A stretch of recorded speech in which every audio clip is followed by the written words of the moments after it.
কলকাতায় ফুটপাতে শিশুকে যৌন নির্যাতনের অভিযোগ। ফুটপাতবাসী মা বাবা ঘুমিয়ে থাকাকালীন নির্যাতনের অভিযোগ উঠছে।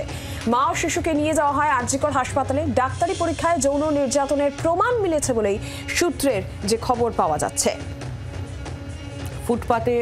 ফুটপাতবাসী মা বাবা ঘুমিয়ে থাকাকালীন শিশুকে নির্যাতনের অভিযোগ। মা এবং শিশু তাদের আরজিকর হাসপাতালে নিয়ে গেলে ডাক্তারি পরীক্ষায় যৌন নির্যাতনের প্রমাণ মিলেছে বলেও সূত্র মারফত খবর পাওয়া যাচ্ছে।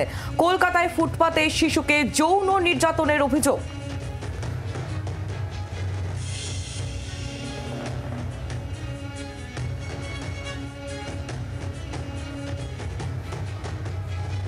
অয়ন ঘোষাল আমাদের প্রতিনিধি রয়েছেন আমাদের সঙ্গে, অয়নের সঙ্গে কথা বলবো। অয়ন, ঠিক কি ঘটনা ঘটেছিল?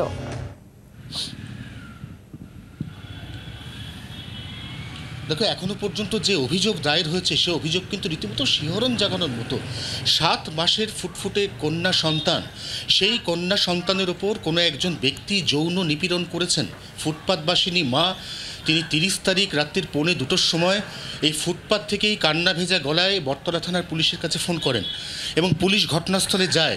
ওই মহিলা এবং তার 7 মাসের কন্যা সন্তানকে আরজিকর হাসপাতালে নিয়ে যাওয়া হয় এবং মেডিকেল পরীক্ষার পর জানা যায় এই কন্যা সন্তানের উপর যৌন নির্যাতন চালানো হয়েছে। কে বা কারা এই ঘটনা ঘটিয়েছে তা এখনও পর্যন্ত পরিষ্কার নয়। একজন অভিযুক্ত, তাকে প্রাথমিকভাবে সন্দেহ করছে পুলিশ, কারণ তাকে ওই সময় ওই এলাকা থেকে 100 মিটার দূরত্বে একটি সিসিটিভিতে তার ফুটেজ ধরা পড়েছে। উদ্দেশ্যবিহীনভাবে সেই সময় সেই ব্যক্তি ফুটপাতে ঘোরাফেরা করছিল। তবে ওই ব্যক্তি আদৌ এই ঘটনার সঙ্গে যুক্ত কিনা, যদি ওই ব্যক্তি যুক্ত না থাকে তাহলে কে বা কারা এই ঘটনার সঙ্গে যুক্ত তা এখনও পর্যন্ত পরিষ্কার নয়। সমস্ত এভিডেন্স যা যা এলাকা থেকে পাওয়া গেছে তাও কিন্তু এখনও পর্যন্ত অভিযুক্তকে চিহ্নিত করার পক্ষে যথেষ্ট নয় বলে পুলিশ সূত্র দাবি করছে। তবে বটতলা থানা পূর্ণাঙ্গ তদন্ত করছে, পক্সো আইনে মামলা রুজু হয়েছে এবং অভিযুক্ত যে এক ব্যক্তি বা একাধিক ব্যক্তি এখনও পর্যন্ত সেটাও পরিষ্কার নয়, কারণ মেডিকেল রিপোর্টে ঠিক কী বলা হয়েছে এ সম্পর্কে একটি শব্দ পুলিশ কিন্তু কোনোভাবেই বলছে না। এমনকি পুলিশ সূত্র কিন্তু এই বিষয় সম্পূর্ণ মুখে কুলু পেটেছে।